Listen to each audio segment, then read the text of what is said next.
A loudspeaker booms across the nearby building facades. "This is SkyCorp Security. Step into the street and place your hands on top of your head." I'm sorry, boys, but I ain't giving up here today. Run away from the Skybike. What is going on, everybody? Welcome back to NeoScavenger Extended Mod. I'm your host, the bird known as Falcon. We're outside of the beautiful, glistening gates of DMC. Off camera, I took some time to sell a couple of items here and there. I sold the majority of things that I wanted to sell. I did not, however, sell the tablets, which do sell for a pretty decent amount. The cell phone, the laptop. The reason why I haven't sold those yet is because you guys told me, Falcon, you've never done this before, but you should try hacking the laptop and then getting information from it, and that information you can even sell it for more money down the line. Now, of all the years I've played NeoScavenger, I've never really messed around with hacking, so I had to learn a little bit about it. If I have the hacking ability, I can unlock the laptop immediately. I don't have the hacking ability, so what I have to do now is I have to wait for them to sell the piece of software in the junk market eventually. So right now I have two memory cards. One of them has an unlock for the phone, and the other one has an unlock for the tablets, which is great. But the problem is I need to unlock the laptop first, so I could then use the programs here in these memory cards for the laptop to unlock the tablet and the phone. So you see what I'm saying here? I got what I need for these two guys now, but I'm missing the really main one, which is the spoofer, the hacker, the cracker, whatever you want to call it, for the laptop in order to get information from the tablet and the phone and sell it out for even more money. So at least for now, we have to hold on to these things, which unfortunately is keeping me burdened, but so be it. That being said, though, I still have $1,630 dues. So you know what time it is? It's time for us to get rid of myopia once and for all. So let's go into DMC. We have a couple of places to go. We go to the Red Gnome, the Haggerty Health Clinic, or the Detroit Savings Bank. We know that we have a bank account attached to our name, so we could go there for one and find out what that's about. Before we do that, though, let's go to Haggerty Health Clinic. I mean, look at this picture right here. Does that scream like cyberpunk to you? It's awesome as hell, man. Haggerty Health Clinic is a pretty busy spot. Its proximity to Gate 11 and its mercenary attitude towards clientele ensures that it is a steady stream of business from both inside the DMC and the sprawl. The Double H, as it's often called, offers a wide spectrum of health services. Those include diagnostics, cleaning and dressing wounds, therapeutics, including nanorobotic suspension treatments, cyberpunk, I'm telling you, and prescription drugs. So we'll go inside. Inside the lobby, looks a lot like any other clinic. There are banks of attached seats covering most of the floor and counters for both receiving patients and dispensing pharmaceuticals. And here we go. So, mind you, I haven't played this in a very long time. I want to say the mod has added a ton of new features to the clinic. Like, I believe blood transfusion was here before. I could be wrong about that. That's been here before. But there's a couple of things here, like I don't believe this was here before. Core body temperature regulation, I don't remember that. It might be for like clearing up hypothermia, things like that. Pharmacon inhaler, I don't think that was here as well. So there's a couple of things here I don't remember from the past.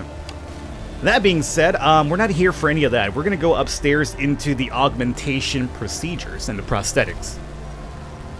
Now, I have to imagine that if I get the eye augmentation, I could bypass having to spend the $1,000 now, just get the eye augmentation replacement, and then we could go ahead and add the night vision upgrade and the telescopic upgrade. So literally, I'm getting implants for my eyes that I could install night vision and telescopic upgrades to my eyes, which is amazing. It's probably best for me to wait, but I don't want to worry about myopia anymore, so let's get the eye surgery done right now. Patients will be screened for eligibility in laser-assisted correction or implantable Collamer lens. If eligible, the patient's myopia will be corrected. Let's do it.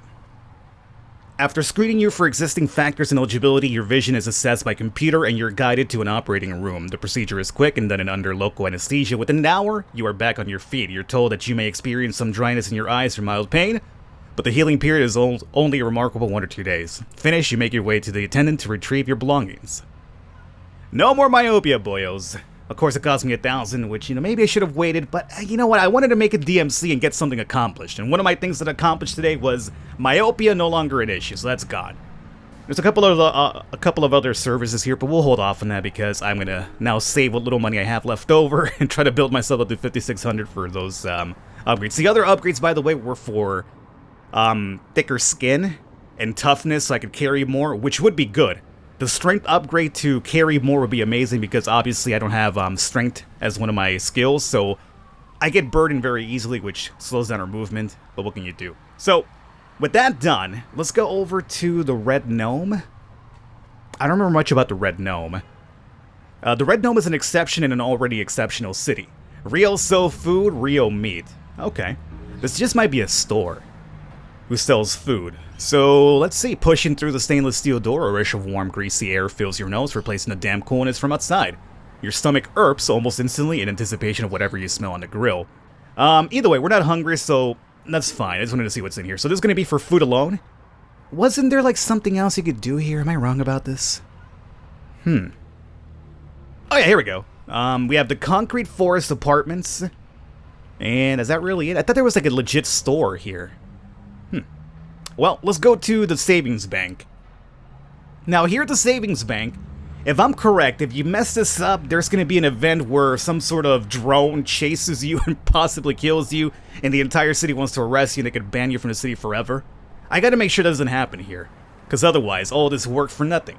Detroit Savings Bank turns out to be a surprisingly tricky business to find. It has a presence for certain self-service terminals are near ubiquitous, winking at passers-by from countertops, ad walls. Okay, yeah, whatever. Let me just get inside. I could threaten the teller from outside. Hey! We're not going to do that. That's one easy way to get banned from the city forever. So let's enter the boot. Enter the boot. You pull the transparent door open and step through. Inside, you're greeted with bright-colored, light and dry, tepid air. The teller, a presentable-looking young woman with straight brown hair, looks up from her terminal warmly. Hello, she says. Is there anything with which I can assist you today? Apparently, I'm going to pretend to be mentally retarded by holding a torch at her. No. Let's see here. I just want to ask about, well, I guess we could do about my account, yeah.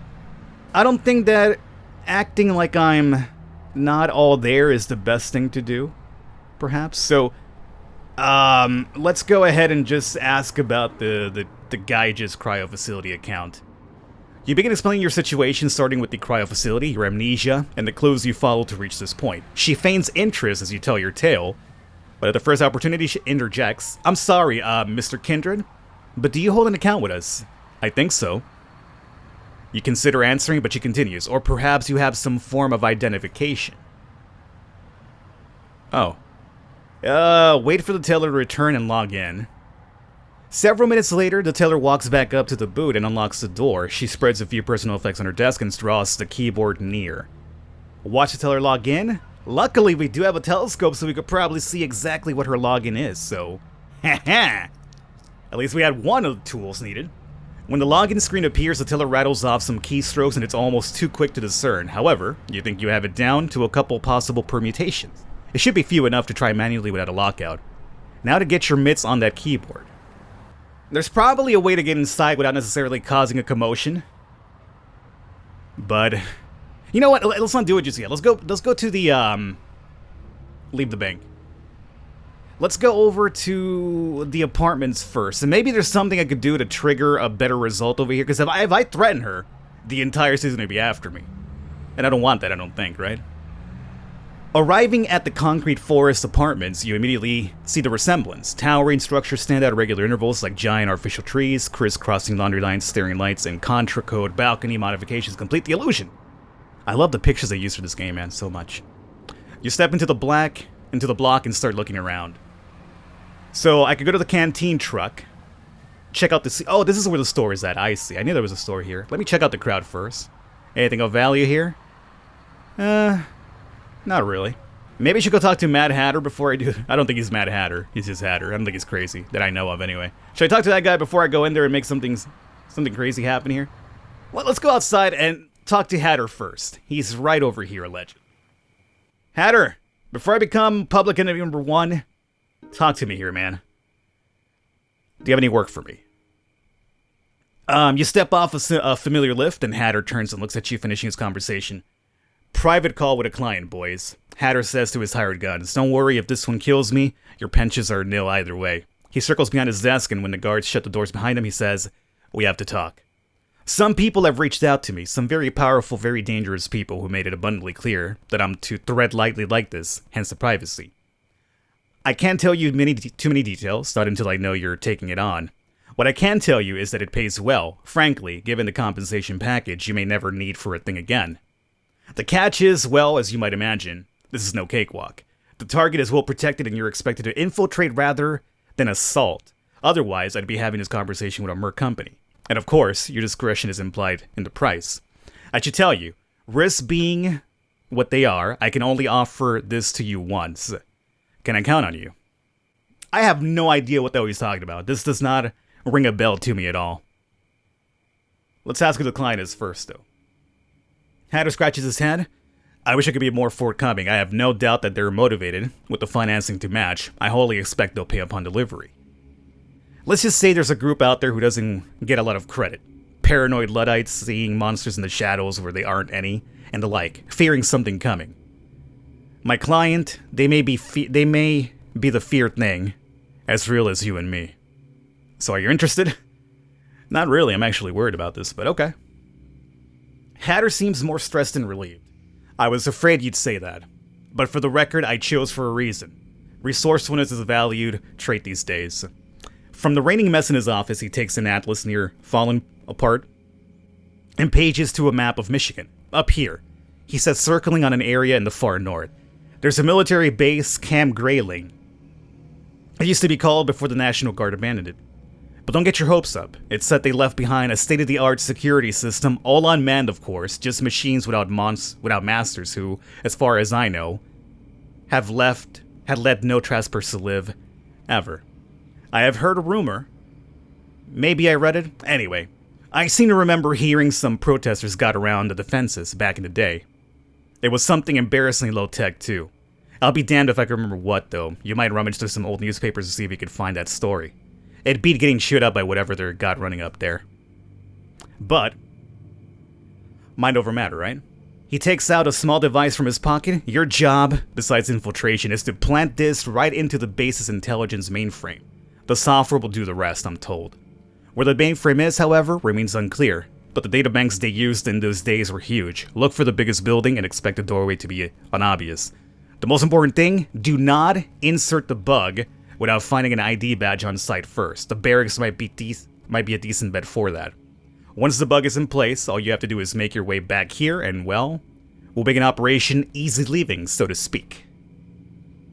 Now, I've done the Camp Grayling mission in one of my older series.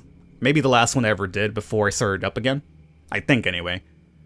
I don't think I did this quest to go to Camp Grayling. I went to Camp Grayling, I did something, I had to avoid some sort of, like, crazy Skynet machines, and I blew something up, and I was on a rocket, and I landed outside of Michigan. It's a blur to me, but I've done a ending.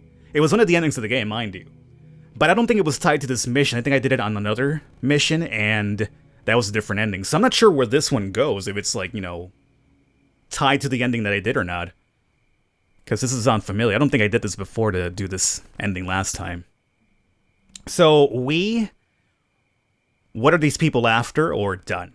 What are these people after? Ah! Oh, no. Go back and talk to him. I have some more questions. Can't say I know. There was a bit of a stink back in the day about that place, that so-called Prism surveillance network. But dwelling on that might be dangerous, to be honest. As I've said, these folks are serious business. And a timetable? That's the good news, in fact. Take your time on this one. Do some reconnoitering, gather the resources you need first. The client wants it done sooner than later. But they don't have an immediate deadline. That it's done is more important to them than when. But enough of that. You have work to do, and I have a million things on my bucket list in case you really don't make it back. Alright, and this is the bug that we have to do. Yeah, I don't think I ever did this part of that quest before, so this might be like a different way to get a different ending, or maybe not. Maybe it's in a different quest altogether, no ending involved.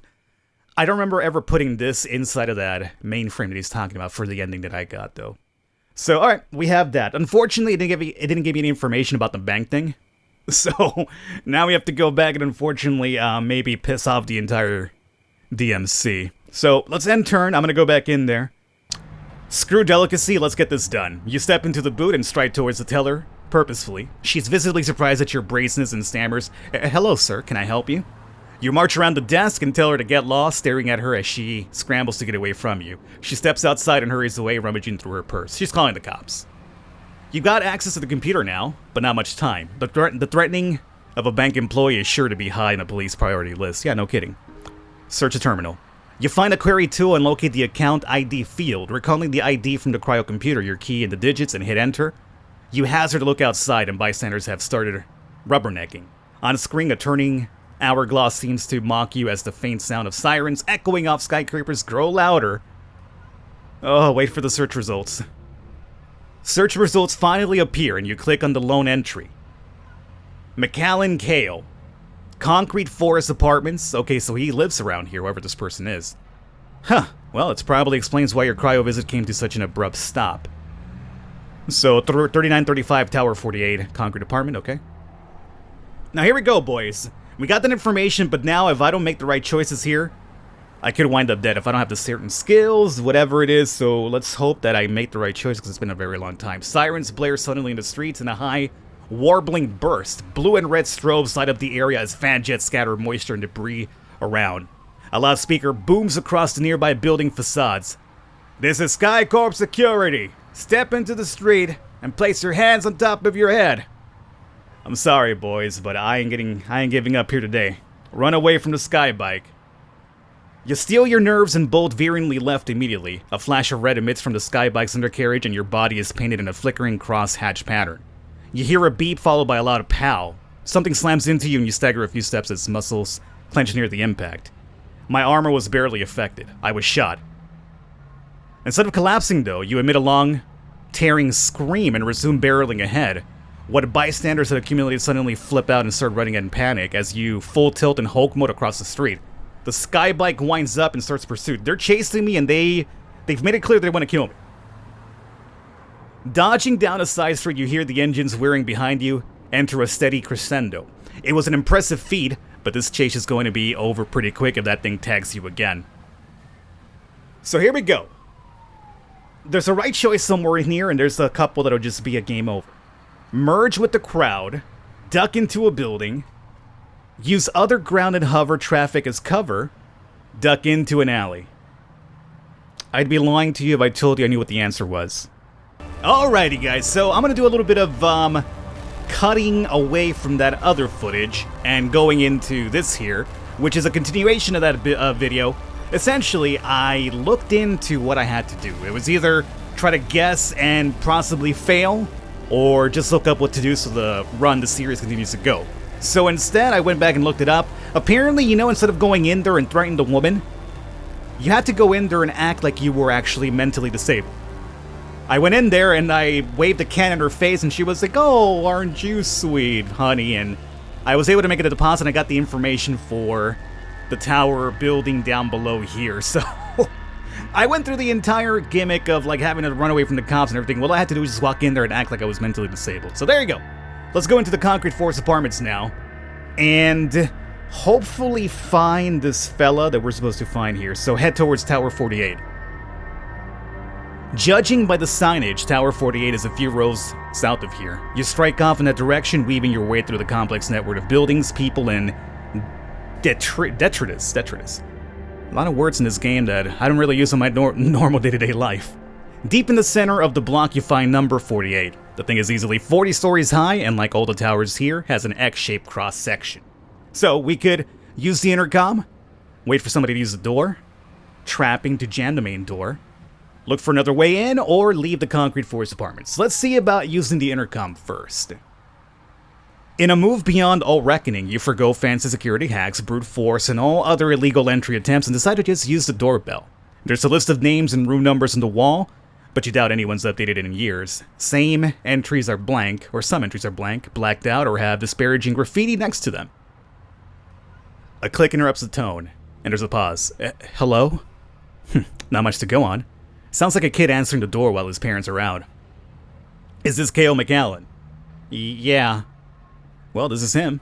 This is him. You've tracked clues from across the state and you end up here. Does he have any answers for your questions? Can you tell anything? Does he even know who you are? ask about your identity, or mention the bank account link. Let's do the link thing. I think we have a bank account in common. That elicits a snicker. Yeah, that figures.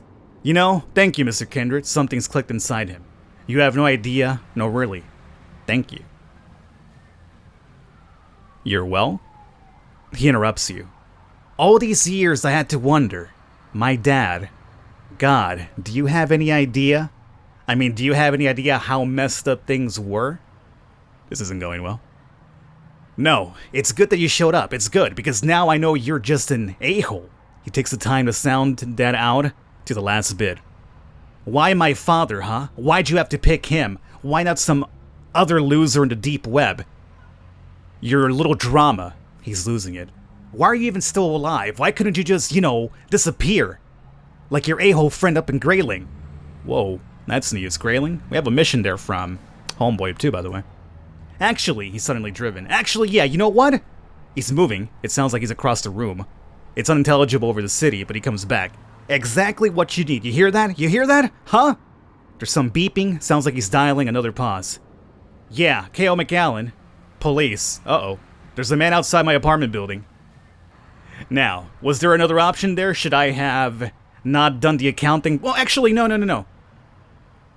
I asked him about the account, which linked me to being Philip Kindred, which he apparently hates for apparently the demise of his father. But had I told him about my identity, I would have said, hey, I'm Philip Kindred, what do you know about me? I'm pretty sure the same thing would have happened, right? I mean, either way, you're telling him who you are. Alrighty, guys. Well, with that, we're going to wrap it up here for today. This has gone on long enough. I had to look up what to do here for this one. I was a bit lost, but at least it keeps the series going, so if you guys want to see some more, I had to look it up. Otherwise, I would have probably failed and, been an instant game over. So now we have two things to do in Camp Grayling. Number one, apparently, according to this pissed off youngin', we had a friend up in Camp Grayling. And number two, there's also the quest there from Hatter as well. So we'll see how that plays out for us. I hope you guys enjoyed it. I will catch you next time.